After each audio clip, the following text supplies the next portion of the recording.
This is a Sports Catastrophe production.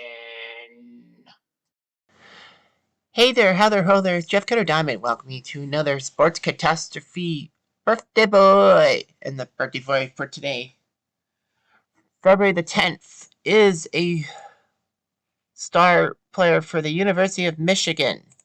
And he was also a former New England Patriot. Obviously, it's a little bit biased today, but I couldn't really find anyone else for February the 10th. But he turns 50 years old today, and he is an icon for the New England Patriots. Also played for Michigan. He's a good cornerback. His name is Ty Law. So Ty Law was born and raised in Beaver County, Pennsylvania, and he was a star football player and track star too. What people don't know is that Ty Law actually has a famous uncle. His uncle is Tony Dorsett, who's of course one of the great running backs of all time. So anyway, Law decided to go to the University of Michigan to play for the Wolverines, and it was a two-time unanimous All-Big Ten selection. He was actually on the cover of Sports Illustrated in October 1994. That's the good news. The bad news is that he was, of course, the guy who was beaten by Michael Westbrook at the famous Miracle Michigan play in '94 when Colorado was down by, I think, 5. And Cordell Stewart threw a 70-yard Hail Mary, like it was in the air for 70 yards, and Michael Westbrook batted it and caught it for a touchdown.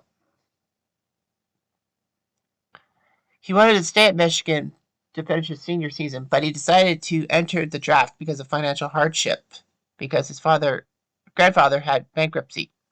So he decided to do that. So it's the 1995 NFL draft. And cornerbacks were huge and all that. Well, Ty Law was the second corner taken.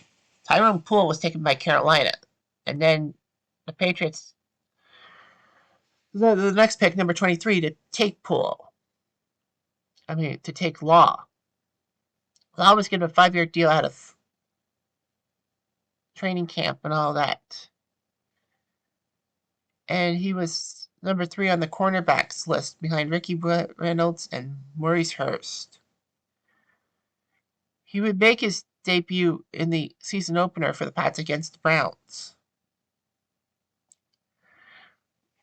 But by October, he would be a starter.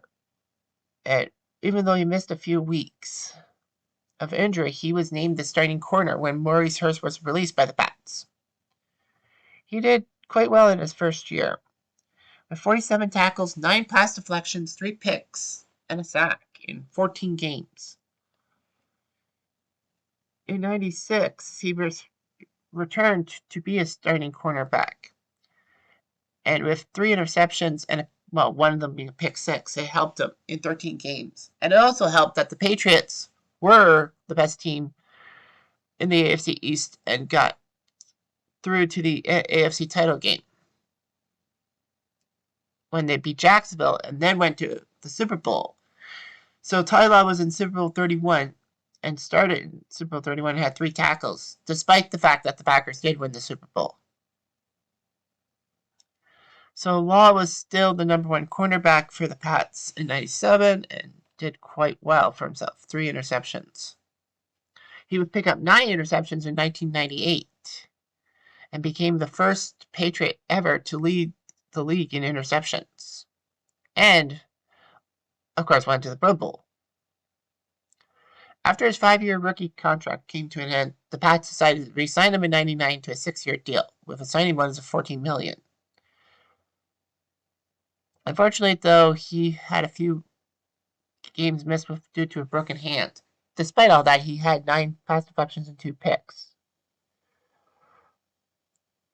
So, anyway, in December 2000, Law was in trouble because he was crossing the Rainbow Bridge from Canada to Niagara Falls, New York, and officials found 3 ecstasy pills and 4 that were partially crushed. because of the small amount, he was not prosecuted, but U.S. Customs did find Law $700. Kind of a dumb move, don't you think?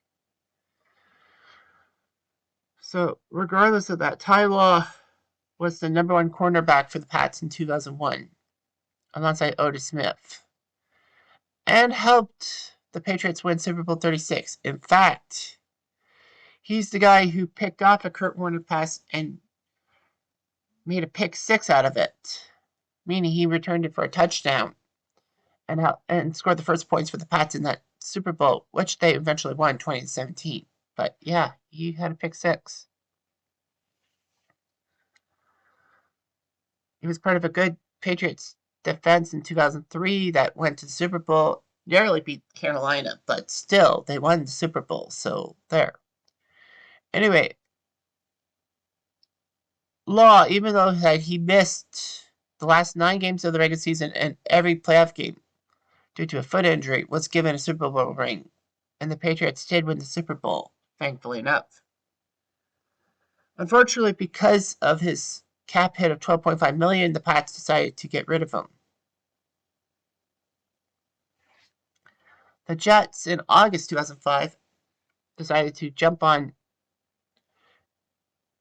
the bandwagon and get this guy to a 3-year deal because, after all, it is Ty Law, and he has burned the Jets too many times to count. He picked up a 10-interception season in 2005, which made a lot of people figure, why did the Pats get rid of him? However, because of the salary cap problems, the Jets were $26 million over. They had to get rid of his $7.6 million contract, which was kind of stupid, don't you think? He just had one good season with the Jets, and they had to get rid of him. So a few months later, the Chiefs decided to sign him to a 5-year, $30 million contract. But he would only spend 2 years with the Chiefs, and then went back to the Jets for 1 year, and the Jets released him again. Then he signed a deal with Denver and played only a few games with Denver before retiring in 2010.